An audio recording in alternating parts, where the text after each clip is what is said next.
give us our update, and all those that are here. We sure appreciate it. And at this time, we'll get started with Thompson, Price, Scott, Adams audit report. I'm sorry? Okay. Well, we don't have to go in a particular order. If Miss Edmondson, you wanted to stay in that order? Okay, that's fine. I'm fine.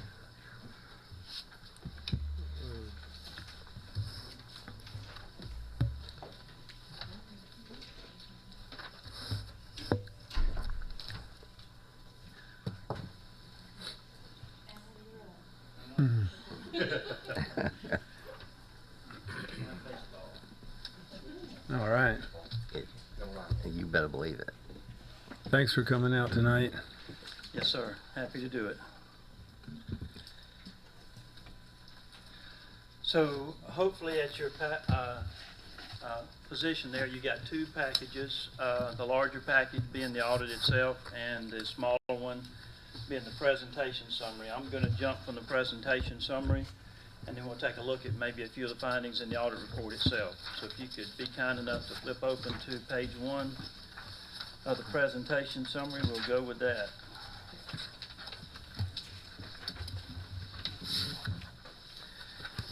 So on page 1 under significant audit findings, there are 3 things there that we take a look at. That's accounting policies, accounting estimates and disclosures, and we were okay with all of those. On page 2, it talks about difficulties encountered in performing the audit. Yeah, as we got information, we were okay with that.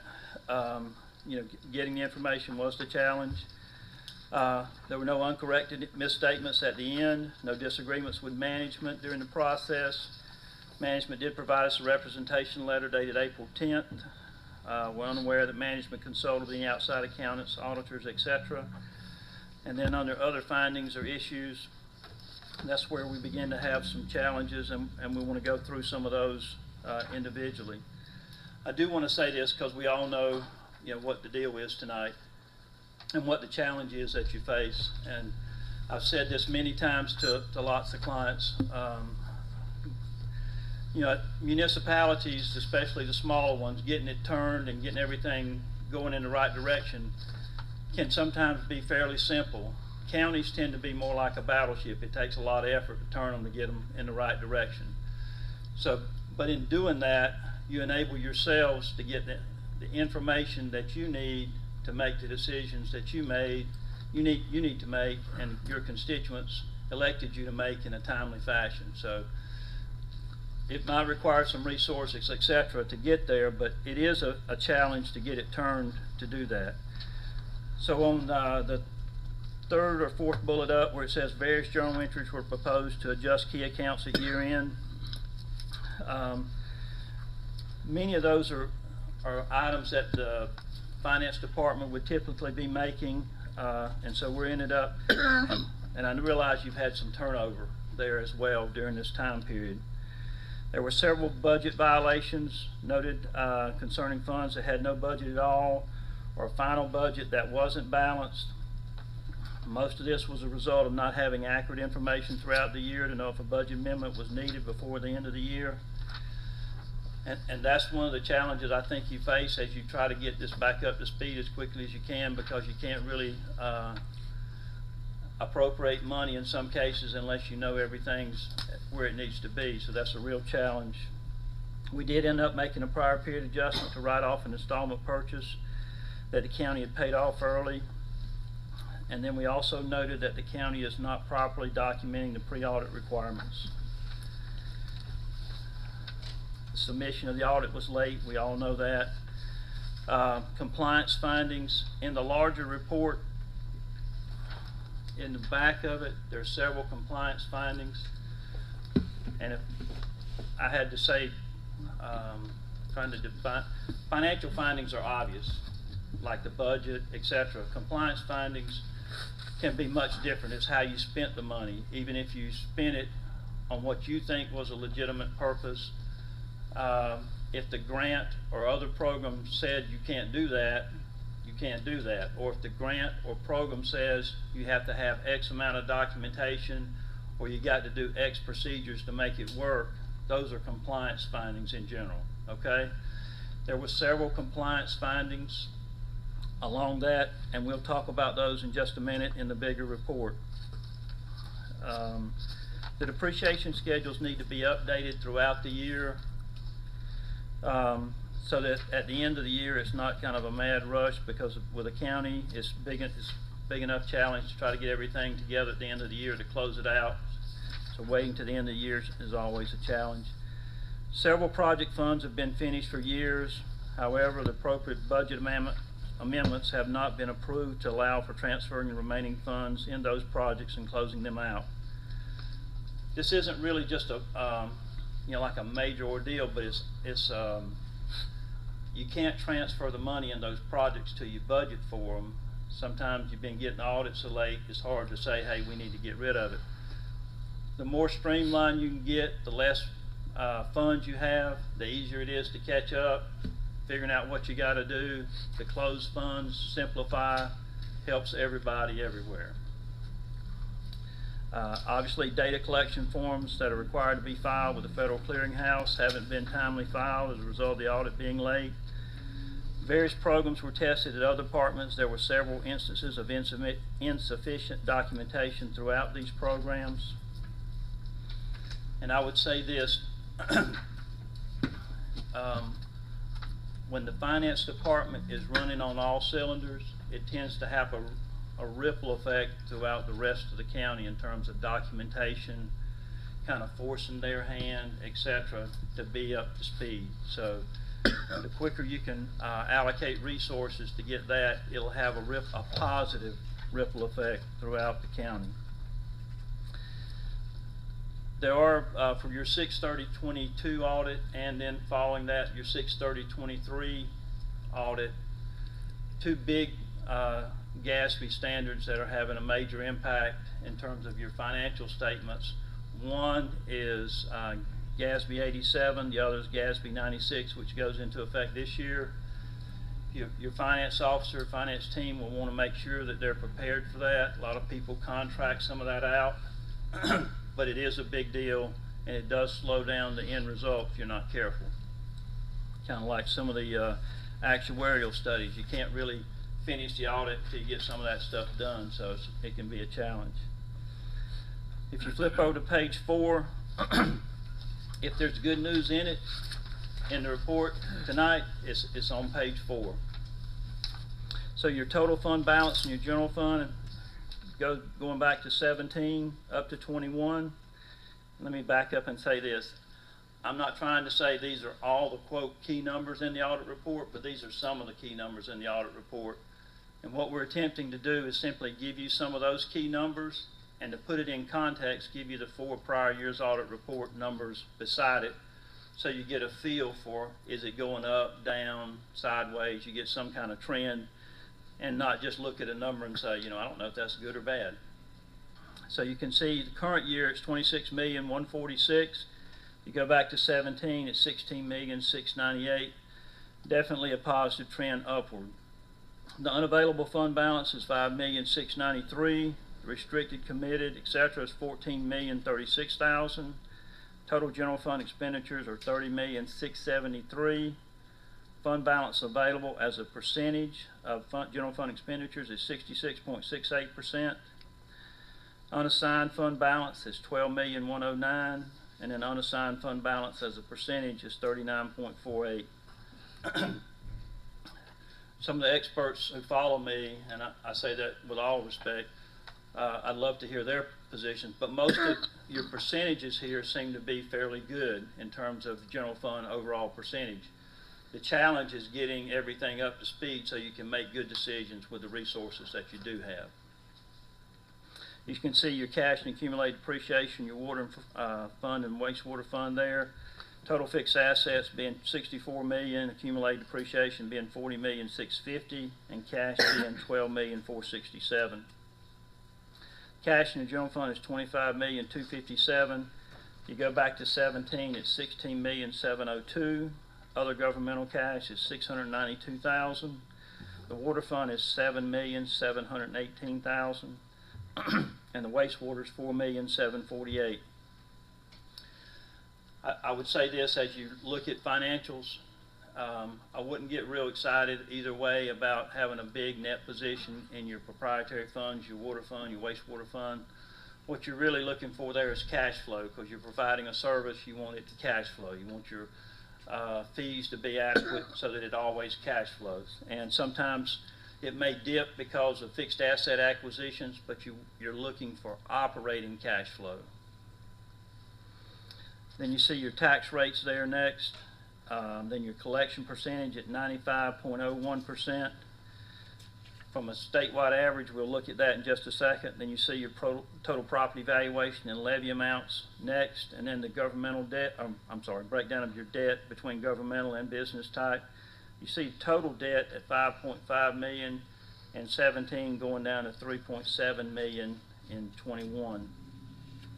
The thing I would say about this page overall, your fund balance in your general fund went up, which is a positive. Your debt went down, which is another positive. Then you see a breakdown of your general fund revenues. It went from 29.7 up to 32.4. And then on page 5, you see the general fund expenditures by department going from 28.1 up to 30.7 over the 5 years shown. And then on page 6, what I was talking about, you see in blue your total fund balance, and in red your restricted, committed, and assigned. And you see the nice little trend on the blue, which is very good. And then on the bottom you see your analysis of fund balance available in blue, and your group weighted average in red. And that's where I was saying that's a positive there. So not everything is negative. And then analysis of your unassigned fund balance as a percentage. There you can see where it kind of dips down a little bit in June 30, 21 year, and then revenues over and other expenses before transfers in your general fund and water sewer funds there on the bottom.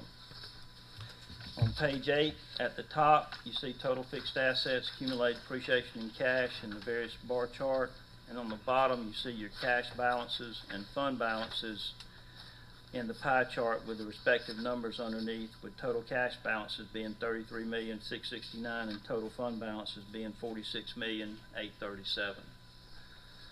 You see your property tax rates for the county and the group weighted average, and then on the bottom you see collection percentages and the group weighted average. So that's definitely something that you need to work on there. I realize it's a rural county, etc., but you still got to figure out a way to bump that up over time. You got to get it a lot closer to your statewide average and your group weighted average, because the statewide average is actually higher than the group weighted average there. What is the statewide average? It's 99 point something, if I'm not mistaken. I'd have to get it, but it's almost a full percentage point higher than the group weighted average. The total property value at the top of page 10 and the levy amount corresponding with that. On the bottom you see the debt analysis excluding the net pension obligations. On page 11 you see a pie chart with a breakdown of your general fund revenue.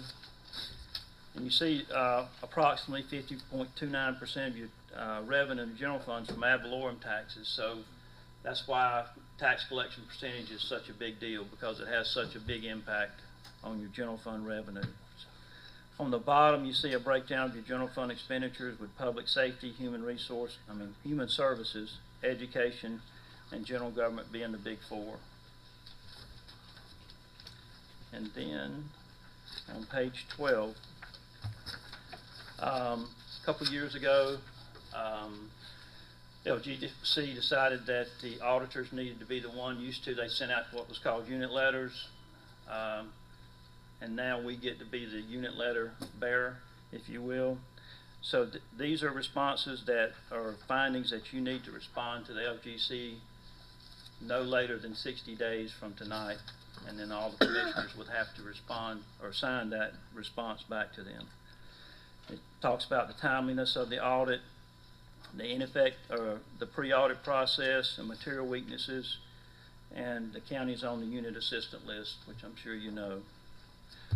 I do want to take a minute. I don't normally spend much time on this, but if you open the bigger audit report,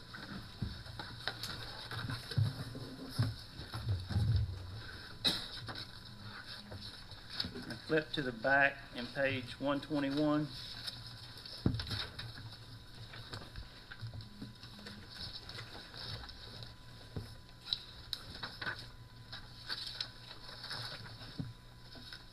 So,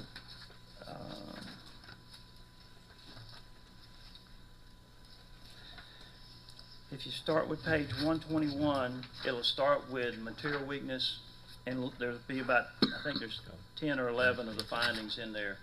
So when I'm saying earlier, hey, you have an issue with a specific item, in this case, a material weakness of reconciliation of records and reporting, this will give you some detail on each one of those findings. This is my 2 cents worth, and I might get in trouble, so they're not listening. It gets real hard to fix some of the issues until you get this one fixed. And that's until you get everything up to speed and reconciled. It gets real hard to fix some of the other items. And it goes back to what I was trying to say earlier. Your finance department gets everything clicking, a lot of other things begin to fall in line too. So number one is a very big deal. Number two is a law issue regarding budget violations. 3 is another budget violation issue. 4 is prior period adjustments, which I would argue almost goes back to 1, because you don't, if you're keeping everything reconciled and up to date, traditionally you don't have prior period adjustments. 5, the pre-audit requirements, another statute issue. You got to make sure you're on top of that. It's making sure that everybody's functioning the way they should. Things that are approved in the budget before they're paid are compared to the budget, and making sure that you're in line with that. It gets difficult when you're behind to actually do that. Late submission of the audit, we've talked about that. Item 7 begins to start dealing with some of the compliance findings and other issues that we had. If you want to read your responses to each one of this, or what your staff had on the response to each one of these specific findings and compliance, it's in here, and the specific response that your staff had in regards to each one of these specific findings. I'm gonna hang around, so happy to answer any questions you got of me, but I'll be around too. Do you want us to wait until they're done to ask questions, or do you want us to ask now? Ask now if you like. On page 7, where the water, on 21, water and sewer funds, and the Anson County analysis of revenues over under, that 21 finding, I was curious about that for water and sewer funds on page 7. Yes, sir.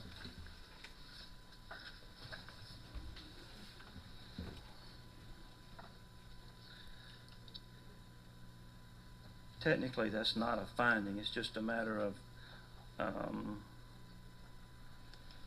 where you might actually have a loss in that fund, and realize, like in your water fund, and this is where I was attempting to say, the main thing you start looking for in a proprietary type fund is cash flow. So in your water fund, you've got $910,000 worth of depreciation. In your wastewater fund, you got $773,000 worth of depreciation and amortization.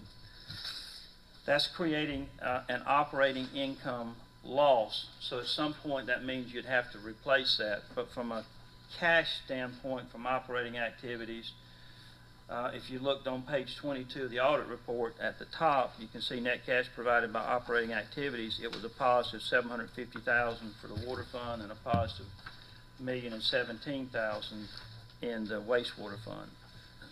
Those are some of the key things you got to balance out, short run and long term. You want to be positive on your operations, but you also want to make doggone sure you're positive on your cash flow on your operations.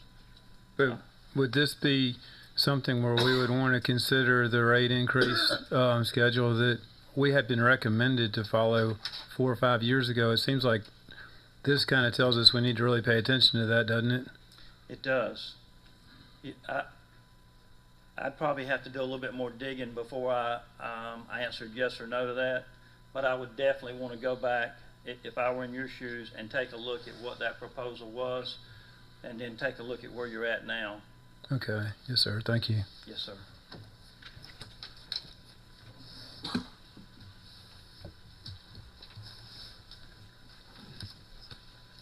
Again, I'll be around. I'm not going to.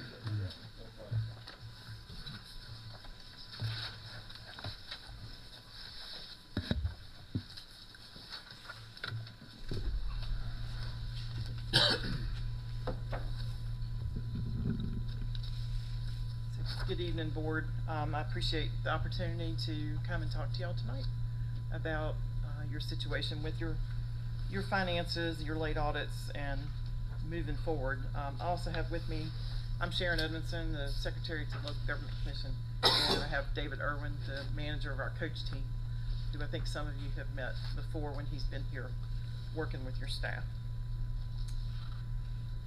Okay, Alan covered actually a lot of what I was going to talk about, so my remarks will be fairly short. The first thing I do want to talk about is the issue with the audit being late. As Alan talked about, it's hard for a county, once you get severely behind, it's hard to catch up, very hard. There's a lot of things that happen in a county. You're responsible for social services, education, public health, all these things, and so there's all these transactions that flow through the county's books, and it's not as easy as, say, the town of Wadesboro. If they got a year behind, they would be in a much easier situation to catch up than the county does. And unfortunately, the county's gotten into this cycle of being roughly a year behind in submitting its audit every year since 2016. The 2015 audit was the last one that came in reasonably on time.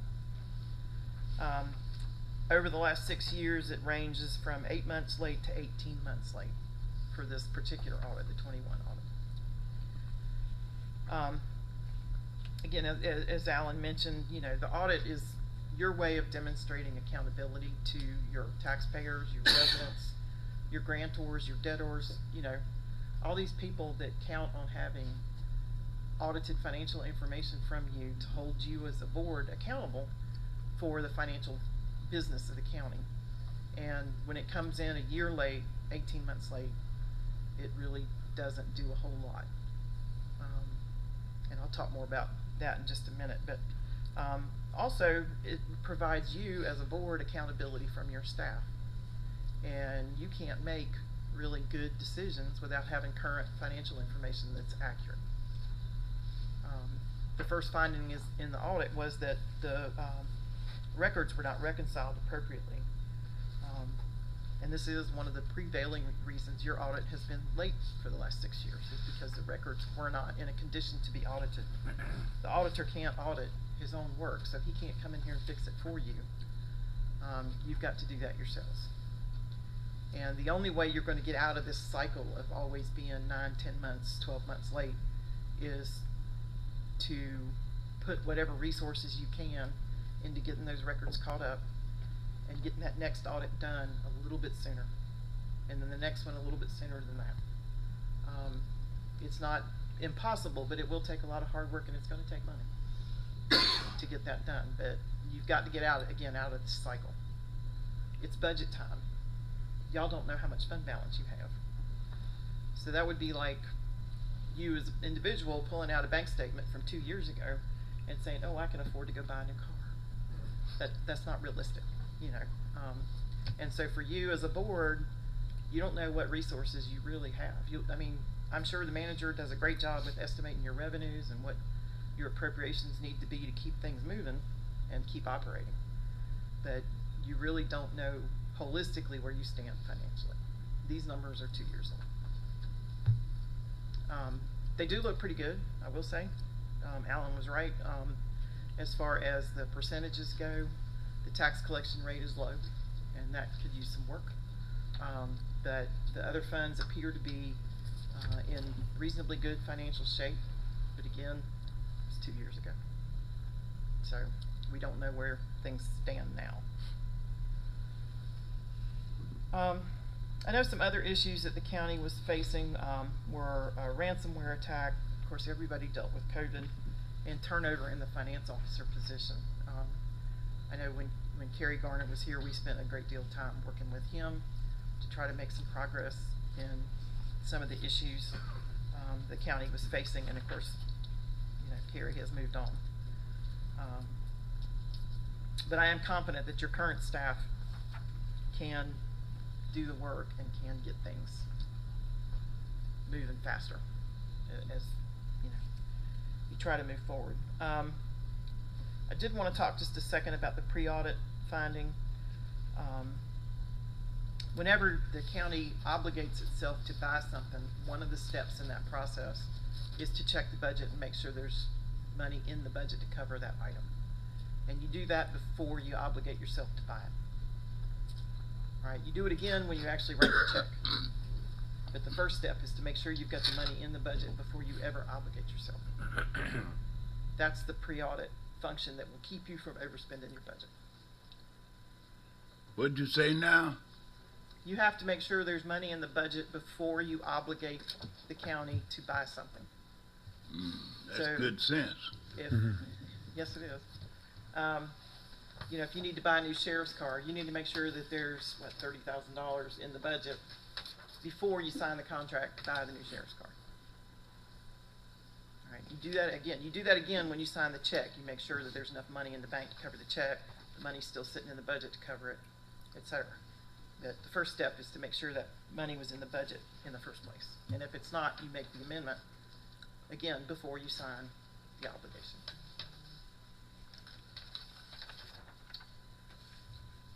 All right, I think Alan also mentioned the fact that the county's on the unit assistance list. It has been for those last 6 audits because they were so late, and I expect it to be on the list again for the 22 audit being late, and more than likely for 23 because I don't expect that you'll get that one done by October 31st. I think you'll be a lot closer than you have been in the past, but so what does that mean to be on the UAL? This last year, there was legislation adopted that reduced the thresholds for LGC approval for debt for units that are on the unit assistance list. The normal course of business, if something was less than 5 years long and under $500,000, you did not have to come to the commission for approval. For units on the unit assistance list, that drops to $50,000 in 3 years. And so that is a fairly wide net that will cause a lot more of your transactions to require LGC approval. If you have any questions about that, I'm happy to talk with you about that separately because that gets kind of complex to talk about in a group. But does that include hiring consultants and people to help with our audit? Not if you're not financing it. It's just for debt financing. Okay. I see what you're saying. Okay. So we have some really good flowcharts on our website that explain all of that. But again, I'm happy to answer individual questions. So there's that issue. As long as you're on the UAL, that's the case. The second is that we will ask to do a staff review of your draft budget before it comes to you for final approval. I think we did that last year, if I'm not mistaken. Don't expect to have any real issues there. It's just a way for our staff to catch problems in a budget before it gets adopted. A lot easier to fix. We also require that local government boards do finance training. If you're on the UAL, have y'all done that already? Okay. Yes. I thought you probably had. And then a question I get all the time is, how do you get off the UAL? The first step in that, of course, is going to be to get an audit in on time. Until that happens, you know, and reasonably on time. It doesn't necessarily have to be on October 31st, but it would have to be reasonably on time and have very few findings in it before we could take you off the list. I think y'all got the ability to do that, and I know you've got the will to do it, but it is going to take time and resources to make that happen. we're happy to assist any way we can. Again, David and his staff are the coach team. They will come do a visit in person or virtual. They're available for questions via phone or email. You can contact me anytime you want to. You know, we're happy to help out. Any questions for me specifically? Not a complicated process. If people have been doing it, is that right? An audit is a complicated process, yes, sir. It is complicated. Yes, sir. There's lots of rules you have to follow, and they keep getting more complicated all the time.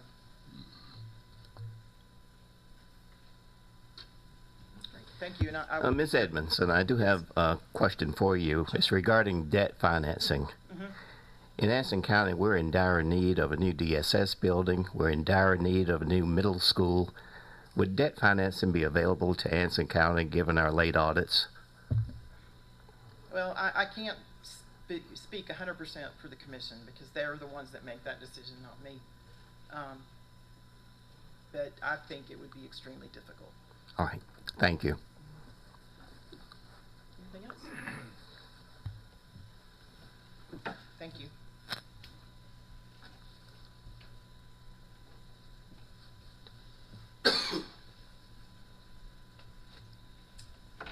Good evening. Thank you, Mr. Chairman and Commissioners, for allowing us to be a part of this evening's meetings. And so I'm going to introduce myself. My name is Amy Cannon. I'm from the North Carolina Association of County Commissioners. I have with me. I'm Jonna Sharp. I'm also with the Association of County Commissioners. And I believe you may have our presentation. Yes, ma'am. Yes. Yep.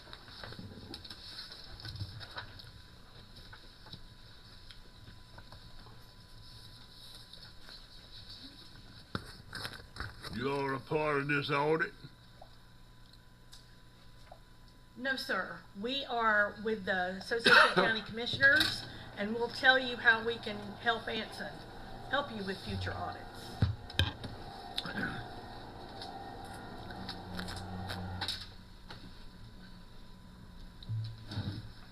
And with Amy and I both up here, you're looking at combined 3 decades of local government experience. So we're hoping we can bring some of that to bear here in Anson. I am formerly the Chief Operating Officer and Chief Financial Officer for Wake County, most recently. Did a few other local governments before that. But my heart and soul and passion is with local government. And again, I'm Amy Cannon. I spent 32 and a half years in Cumberland County. I recently retired as the county manager, but as a part of my career early on, I grew up in the budget department, and then I was finance director, and then assistant manager, deputy, and then county manager. And so John and I do have quite a bit of experience, and we've been working together on Anson County, and we wanted to share this evening a little bit about what we do and what we believe we can continue to do to assist Anson County. Got it? Oh, it's not on? Well, that always helps, doesn't it? There we go. And so what I thought I would do is to tell you a little bit about a new division within the North Carolina Association of County Commissioners. Historically, the association has been known to provide advocacy services and resources to the elected, all elected in 100 counties throughout the state. As you know, there's been quite a bit of turnover in local government as far as county managers, finance directors. You've experienced that here as well. And so the association, working with the secretary of the local government commission, the state auditor, have put together some new services. Our focus now at the association, in addition to assisting the elected, is to provide resources for county managers and finance officers and your staff.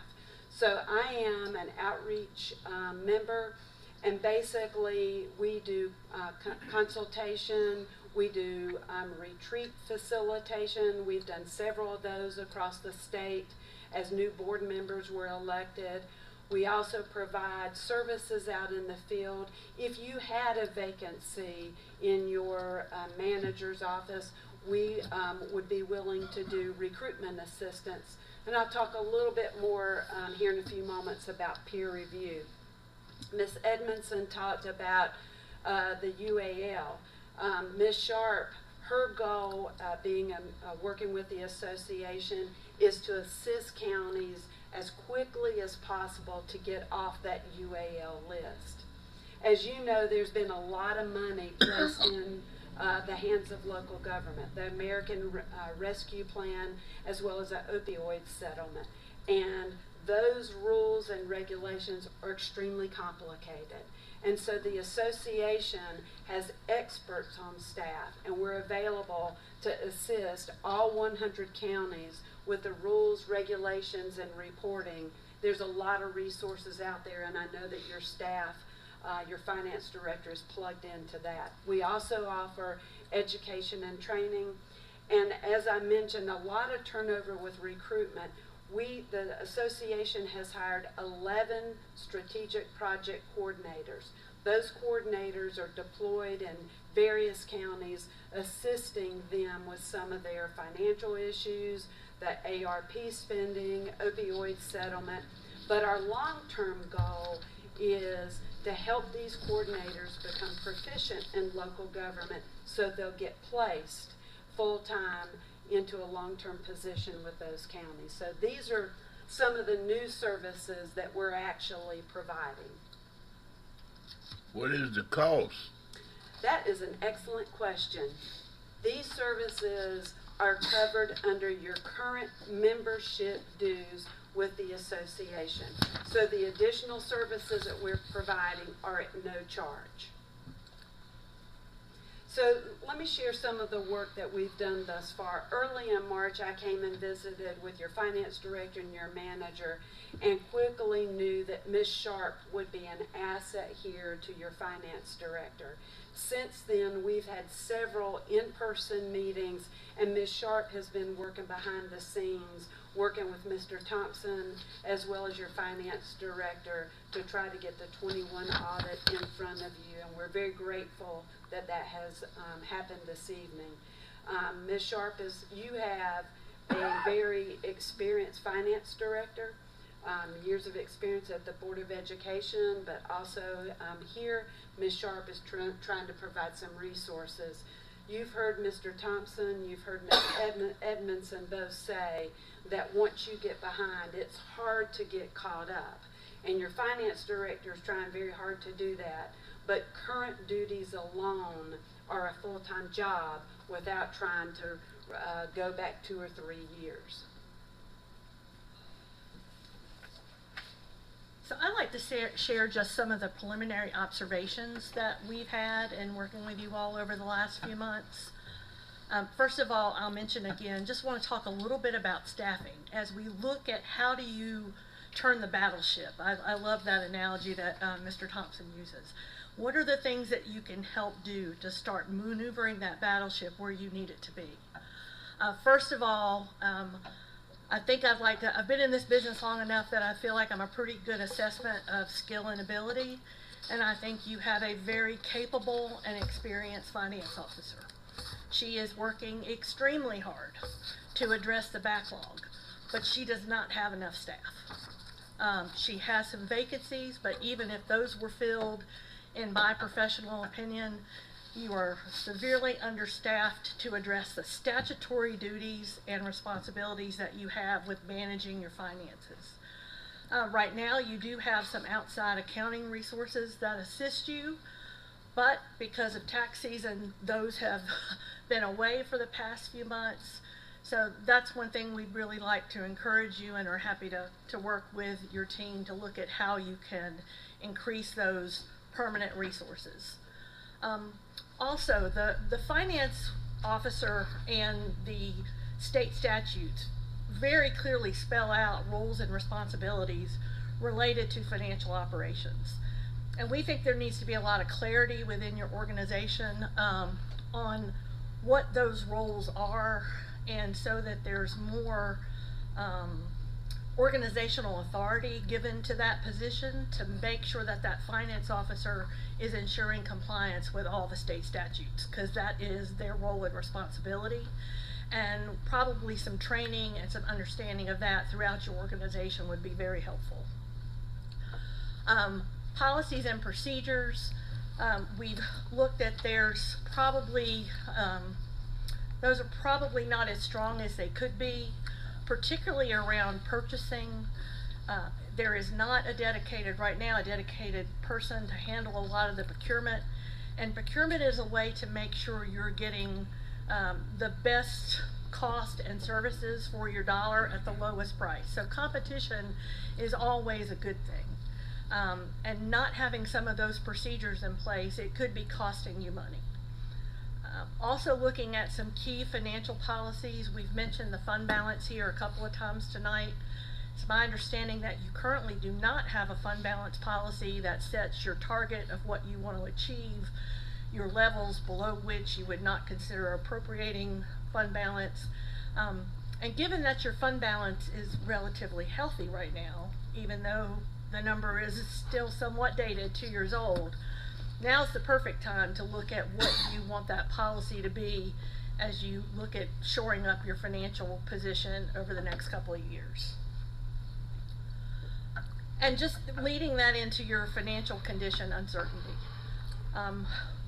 While you now have a number for FY21, because the accounting records have not yet been caught up for FY22 or FY23, you still don't know what your fund balance is. And that puts you in a very difficult position, and I won't, as Ms. Edmondson said, but until those records are complete and caught up, which is still going to take a really big effort, you really don't know what your actual financial condition is until you're sure that all revenues and all expenditures are properly accounted for. And you do have a lot of capital needs, as you mentioned. Yes. But right now, without knowing your financial condition, you don't know if you can afford to issue debt. So that #1 priority is getting your records current, getting your audits complete so that the LGC has evidence of your financial condition. Property taxes, your single largest revenue source, and really the only one you can control. But that tax collection rate is relatively low, and I'll show you a slide in just a minute. So really want to suggest that some things be done to look at how that can be improved. And also looking at your property tax system, at least the assessment part, is on a very old, outdated system that only one person knows how to use, which that is a tremendous risk for your organization. So highly suggest, there is an effort underway to get that system upgraded. That needs to happen as soon as possible, because if you can't accurately assess your property values, you don't know what your revenues are, that being your largest source.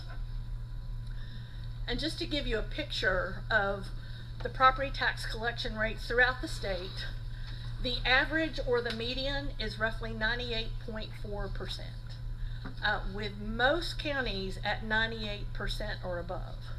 So at that 96% level, that's leaving a lot of money on the table. And if you're not collecting from everybody, then those who are paying more than their fair share. So we really see that is a critical effort needed to see how that can be improved. So with that, I'm going to turn it over to Amy so she can share how we can help you. Well, if you had a piece of property and you hadn't paid no tax on it in 10 or 12 years, it's only about $27 a year. Time you pay it off, and they charge you $20 for the newspaper and etc. on there. So what do you do about that? Can you eliminate it? Because several items they charging you for that I feel is unfair to the taxpayer. Well, some of those may be within your policy, but the best way to avoid those is to pay your tax on Pay your time. taxes on time, you don't have to worry about Yeah. the newspaper fee. Right, that's the best thing to do. Well, a whole lot of people that doesn't take advantage of that. And I was just asking, And then, you know, what and there do are they do certainly, with that extra money? well, it seems like you all have a tremendous amount of needs that money could go to. I never knew we had extra money. Well, I want to be fair to the taxpayers. Well, and to be fair is to making sure that everybody pays their fair share. Well, you see they're not paying it. Well, and there are things that can be done to improve that, and there are remedies that are available to you. Some not heavy-handed. Some you can set. You can put people on payment plans. So there are lots of tools in the toolkit that can be used to improve those numbers. So since we're talking about taxes, I think the first area that we might be able to help you with is a peer review of your property tax process. And so we've already had conversations with your manager about this, and he's very interested. So the North Carolina Association of County Commissioners has hired someone from David Baker. He used to work and he retired from the Department of Revenue, and he lives and breathes the Machinery Act, that those are the rules and the regulations for property tax collection and assessment. So Mr. Baker would bring in a peers within the state of North Carolina. It may be members from the NCACC, the School of Government, other tax professionals, tax administrators, to do a review, a very comprehensive review of your tax office. That would include looking at your system, your computer system. It would look at your staffing levels, how they're allocated, looking at your policies and your procedures, that type of thing, your processes, and they would come back and actually make recommendations to this board, tell you what their thoughts are, and then leave that to you. And we feel very strongly that a peer review may be extremely helpful to Anson County in improving the tax collection rate. We also would like to do a staffing analysis. Work with your manager and your finance officer. You've heard Ms. Sharp say that your finance staff, very qualified, your finance officer is, but you just don't have enough people. And so we would like to work with the finance officer and come up with an organization chart and what those needs may be. You heard Ms. Edmondson say it's going to take money to get off the UAL list. And we believe part of that is staffing at a level that you can maintain current operations. Ms. Sharp also talked about concerns about policies and procedures, and I think there's a place that we can help you with in reviewing your policies, helping you establish other policies that will help you toward financial sustainability in the future. And then we would continue to provide advisory services. We've talked about other areas. There was a discussion about fees in your water department. Talk about other operations and do the best that we can about making other recommendations. In the peer review, is there a way, I'm sure you have some formulas that could show having a fully staffed or more fully staffed finance office, if you look at managing the money efficiently, and then you could look at how much that would actually save us in the long run if we say we're to invest in 2 more employees assisting the finance office.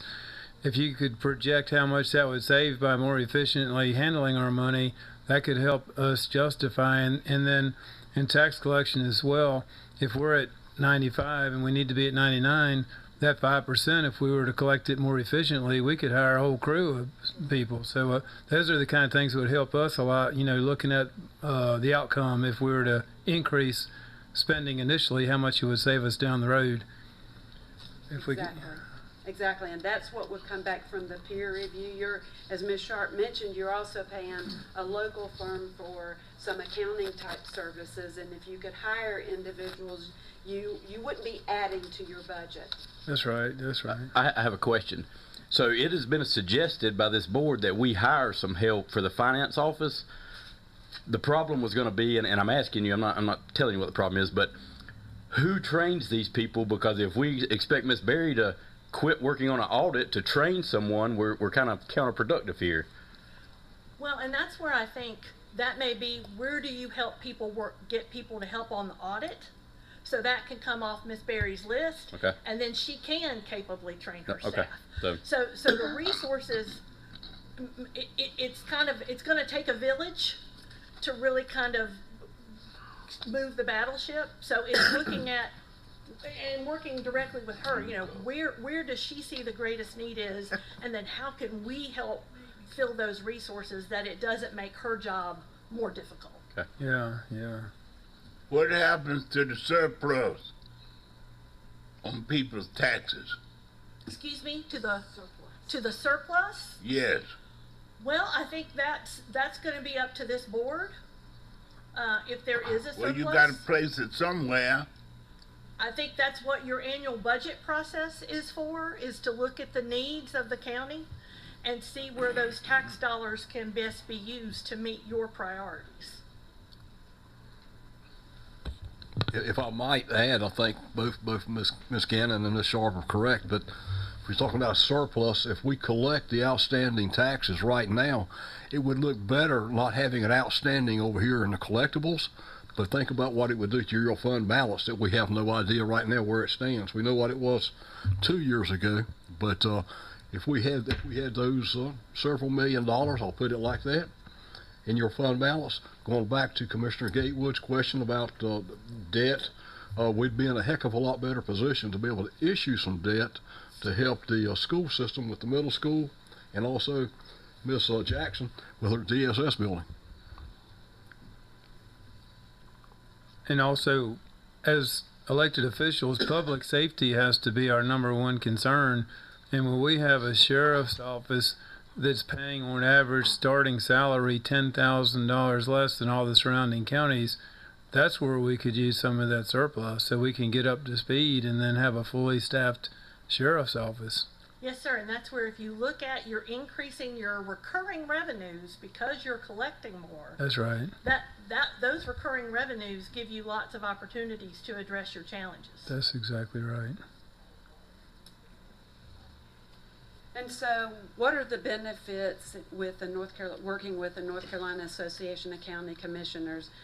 Ms. Sharp and I have over 60 years of experience working with other communities. Again, to Mr. Smith's point, these services do not cost you anything more than what you already pay in membership dues. And I can tell you, both of us are retired from local government, but when you have a heart for public service, you get right back into it after retirement. And we are excited about working with your staff. You have good people in place. I've been to places that aren't excited about turning the battleship. They are, which makes us even more excited about helping you. So thank you again for allowing us to be here this evening. And if you have any additional questions, we'd be happy to answer them. Ms. Sharp, Yes, sir. based on your knowledge of Anson County and your experiences over years, how many additional full-time headcounts do we need in our finance department to fully staff it? And I don't mean to put you on the spot, but we need to know. I think one, and really Holly does the day-to-day, so she'd be in a better position, but I think you need at least one more accounting generalist. And I also think having someone dedicated to procurement could make sure you're using every dollar the best way possible, and that's where, Chairman, where you would see some money savings coming down the road. Yeah, and then we'd have more time to get evidence of competition when we bid things out and purchase things and everything else, because then we can study how we spend our money rather than just throw it out because we don't have time to research it. Exactly. So I'd say in the immediate term, two. Wow. And then see what the needs are then, because you've still got you've got to get caught up, but then I wouldn't want to overhire, because you don't want to overhire to get caught up. Right. But at a minimum, I think two would serve you well. All right, thank you very much. You're welcome. And I would just, you didn't ask, but I'll offer a suggestion. In terms of looking at a realistic time frame for you all to finish up the next two audits, realistically, you're looking at least another year to get those two done, even with some additional resources, just because of the backlog and the need to keep the day-to-day running. Because I've had some experience recently and did 3 audits in basically a 12-month period in another county. So Mr. Thompson was right. It's going to be slow to get the ship really turned. But you've got to start doing some things now or there's no hope of it. I'm sorry. On our tax collection rate, do you believe that is a personnel issue, a policy issue? What are we missing here to get that to a higher rate? I could not speak to that. We have not done enough work, and that's really what the peer review would reveal. I think one thing that needs to be said is that this board would have to direct me to create a letter. Yes, sir. That would then go to Kevin Leonard at the NCACC requesting a peer review of the tax audit. I just can't do it on my own. So I would say if you're interested, you can instruct me to put it together, and I can have it to you at the May 2nd meeting. Would we be able to entertain a motion for that? Second. What are you trying to do? What she just, excuse me, go ahead. Go ahead.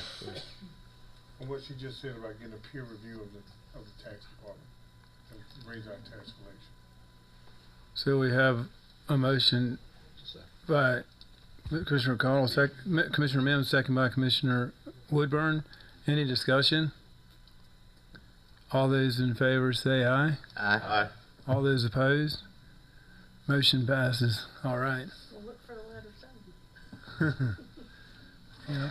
Thank you for your time. And this isn't a question, just a comment. I was at the Board of Directors meeting for the association in Craven County this past week, and Jason King made a presentation on, but his was more general for the whole state of what the UOL's new department does. And I thought somebody was here, but I wasn't sure, so I didn't say anything. So now when we meet in May, I will let them know that you all are here. And we really are doing something. Let them know we're doing something. I definitely will. And Yes, it's ma'am. certainly our pleasure. Thank you. Thank you all. Would there be a possibility, because right now our need is a little greater than we're hoping it'll be in the finance office when we get caught up, if we were to hire a qualified candidate, we wouldn't want to mislead them to think that they had a recurring charge position if we weren't sure that we would need them. Would there be something like a dual function position where they would concentrate more on finances until we got caught up and then maybe become like an assistant to the manager later? Because in order to get a qualified candidate, we probably need to give them a career path rather than just, hey, work till we get done, but we don't know when that's going to be, you know. Is that a possibility? That's certainly up to the manager. That's a direction we could look, yes, sir. Okay, good, because you don't want somebody to work themselves out of the job. Right. So, okay, thanks. You got a lot of people that owe tax, and it's been deferred. That's on the books. Actually, and you've got a very valid point, because there's, when I say several $1 million that are outstanding, I mean several $1 million. I could give you Right. a closer number if you like, but it won't create a major surplus because we'll be playing catch up, Right. just like playing catch up on the audit situation. But right now it's unfair to those taxpayers who do pay on time, because as you know, we have the actual taxes, and then also you've got some interest that's accumulated. And actually, if I'm not mistaken, these ladies can correct me if I'm wrong, but I think it's the first day of every month that interest rate is reapplied, so the amount that they owe continues to rise. Right. The only thing that I think a board of county commissioners has power to forgive would be the actual advertising, because as we know, we advertise those things in, and I actually talked to a local business that shall remain anonymous, and to their representatives, and they actually paid in full a couple months ago when they found out that the amount that this board has the right under state law to forgive was almost nothing. The biggest part was the taxes and that interest that grows. It's just like, so that's the bottom line. So what they need to do, and is that every 10 years what's been uncollected then falls off the books. So if somebody hasn't paid in 10 years, when that next cycle rolls around, it drops off, so you can't collect it then, which is still grossly unfair to people who pay on time. They collected on a piece of property that I purchased. They collected. It had 15 years or more. They didn't give nothing back. I got the papers down there you can look at. It made me mad as hell. I hear it right now in your voice. I understand it. I think, Commissioner Smith, that's the way they collect them. The person sells it, and then the person that buys it got paid the delinquent taxes. I think right about now is when our list will be coming out in the newspaper pretty soon, and our population is somewhere, I'm thinking, around 22,000, and we have over 3,000 accounts on that list. So even though we have a 95% collection rate based on the amount, we don't have a 95% collection rate on the number of accounts that we collect from.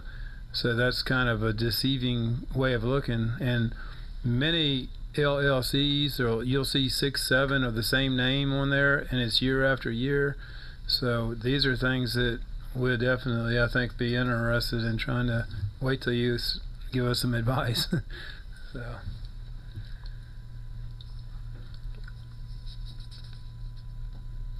All right. If there's no more questions, we were going to go into the discussion about our interlocal agreement with Marshville. We'll be glad to jump in. Was there any more discussion since we've got? Is everybody okay with moving on? Okay. Yeah, I know all of you pretty much know that we've been working with the town of Marshville, their town manager, and also mayor and staff relative to their need for water and sewer service. You may know that we already have a water agreement in place, and I think it's still effective for about 20 more years to sell them up to 1 million gallons a day in water. Right now we're taking roughly half of their sewer flow. The other half goes toward the western part of Union County. Marshville is under a court order because they're actually in the PD basins with Anson. That's on the east side. The west side is the Catawba Basin, and so the court order gave them 5 years. I know 1 year of that's already elapsed, but last night the town council of Marshall met and they approved the interlocal agreement that's before you right now. So what you wanted to do, if you want to do this one is the one for not for water but for sewer. We would end up taking all 600,000 gallons and change of their sewer flow, and we have the capacity. We're not quite halfway up the chain, if you will, relative to our sewer capacity. So this would put us over halfway, and so what I have been doing is working with DEQ and also our legislative contingency to make sure that they're aware that once we do this, and DEQ is very much in favor of it because they like to couch it, even though we're doing it as a local agreement, interlocal agreement, we're actually creating something on the order of a regional water and wastewater facility. So our utility staff is aware of it. They have been in negotiations with me. Our attorney's out of the room right now, but he's also said grace over it and blessed it, as has the town of Marshville's attorney. So I would just recommend that you approve it tonight, and we'll have it finalized. It was so important to Marshville that Frank Dees, our town manager, drove over and hand-delivered it himself. Do you think, since we have a meeting in just a short time, since it's fairly long, do you think we could review that and then come back in the May 2nd meeting and make our motion then? That's your pleasure, yes. as long as it's not going to be a problem, I think if it's okay with everyone, then maybe we could just, since we're only 2 weeks away from our meeting, that way we could read it over. Okay, that's fine. You can do that if it's the board's pleasure. Okay. Is India what you gonna pay? Yes, sir.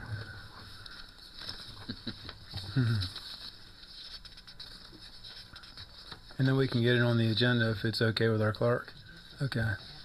You might want a motion in a second to do that. Okay, so I'm waiting. Does anybody want to make the motion? I'll make a motion that we table this interlocal agreement until our May 2nd meeting. Second.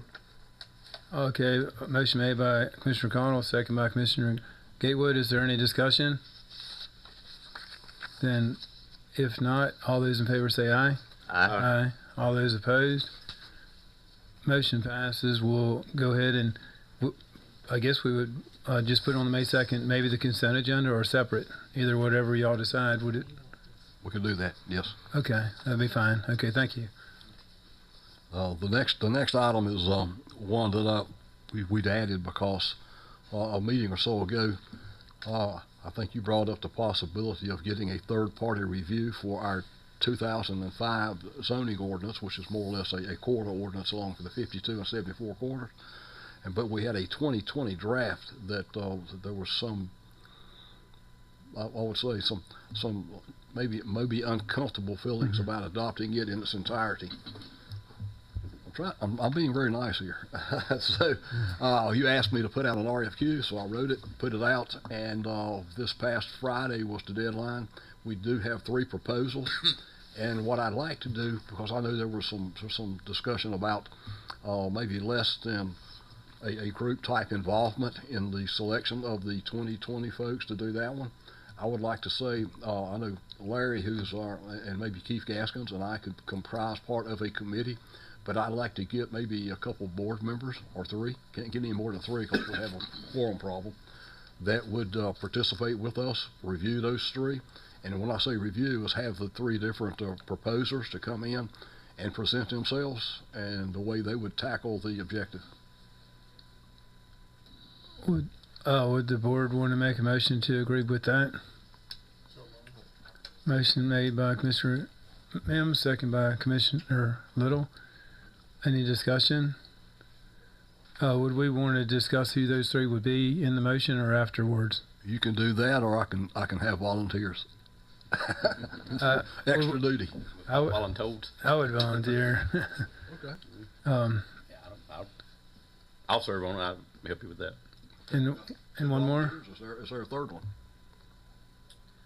Don't everybody jump. I'll volunteer. Okay, so in the motion, I guess we could include Commissioner Cottle, Bricken, and Gatewood as the 3 to be with that board group. And That'll work. all those in favor say aye. Aye. All those opposed? Motion passes. All right. Okay. If there's nothing else, we have a closed session on the agenda. But I'd like to thank y'all for your great presentation, and we sure appreciate that summary. It was really good. And thank our finance director too. You need a motion to go in. We need a motion to go into closed session. I was kind of waiting until everybody filters out. Okay. Got a motion by Commissioner Connell, second by Commissioner Gatewood to go in. Commissioner Mims, I'm looking this way. Commissioner Mims, second by Commissioner Gatewood to go into closed session. All those in favor? Aye. Aye. All those opposed? I was kind of waiting for everybody to filter out. It looks like, is the microphone on? Okay. All right. At this time, do we want to make a motion for the... Mr. Chairman, I'll make a motion that we enter into a tolling agreement with the, I didn't get the attorney's name. Regarding the EMS issue. Regarding the EMS issue. A second. Okay, motion made by Commissioner Cottle, second by Commissioner Gatewood. Any discussion? All those in favor say aye. Aye. All those opposed? The motion passes. All right. Do we have a motion to adjourn? 1 second. Before we adjourn, I'd like to bring up one item about our finance department. We heard tonight that we need 2 additional full-time employees. And is that something we want to include in this year's budget? Or next year's budget, I Yes, should this say. year's budget. I'll say this year. This year's budget, yeah. Okay. I would also add too is I think we were talking about that person taking on additional response. In other words, I'm thinking what was meant was they work in finance, but at some point in time they wouldn't be needed, so they do other things until they are needed in finance again. And this is just my opinion. In finance and in accounting, if you've got it staffed correctly, I will preface it with that. If it's staffed correctly, that individual is going to be needed there all the time. But now, if we overstaff it, then yeah, that situation might apply. So I just want to put that out there. And then the possibility of overstaffing, we had talked too about a possible grant writer that maybe we could look in the statement for their advertisement that somebody has that type of skill, so that if we go with 2 and say we only need 1 after we get caught up with our audits, then that other dual function person could maybe be the assistant to the manager and do grant writing as part of their specialty. Because good grant writers will pay for themselves plus. Yeah. That's why right now I'm working Hazen and Sawyer, our engineers, Yeah. hard, because they're going after different grant monies for us for water and sewer. That's right. And also Central Line of Council of Governments are doing a lot, but we'll see if we can add that inclusive. I'll talk to the ladies from the NCACC about it. That sounds like good. Yeah. Also, I think also NCACC will help with grants too, so that might be an opportunity. They actually do, and like they said, this was free. Whenever I talked to Miss Cannon, because I knew one of her former county managers down in Cumberland County, he worked for me at one time. Mm-hmm. And, well, she said what they could do, and they set up that SMS for advisory purposes, and it's working. They have tremendously helped out in the finance department already. Okay. Do we have a motion to adjourn? Motion made by Commissioner Little. Second by Commissioner Mims. All those in favor? We did take care of everything, didn't we? Oh, we had 2 motions to do. The other one's going to be on the May 2nd meeting. Okay. Yeah. That was gonna, okay. Okay. All right. All those in favor say aye. Aye. Motion carries.